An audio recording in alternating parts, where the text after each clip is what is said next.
argazki batekin ibiltzen zela kalean. Niri eman nahi zidala baina ez ninduela aurkitzen. Erakutsi egin zidan argazkia. Eurogeiko hamarkadakoa zen zuri beltzean. Antze, ageri, nire arrantza eskolan gutzoa gainditu zutenak. Erdi-erdian kapitaina, haren inguruan, 27 ikasle. Gure aita bigarren lerroan dago, gazte-gazte. Aitaren albo banatara daude Tomas eta aitaren lagun bat, Jon Akarregi. Ikusten alduzu zenbat ginen orduan eskolan? Esan zidan, Tomasek argazkia seinalatuz. Bada gaur, egun ez dabil bakar, bat ere eskola horretan patretxa ikasten.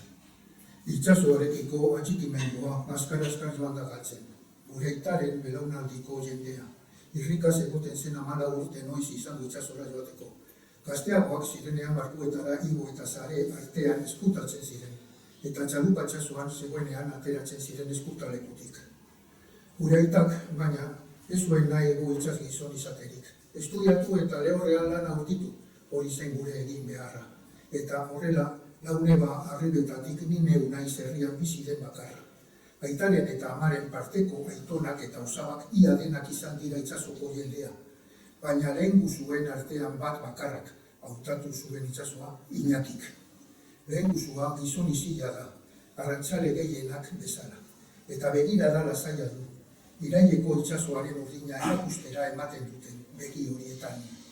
Gutxitan egiten du berba, baina egiten duenean perlak ateratzen zaizkio ahotik.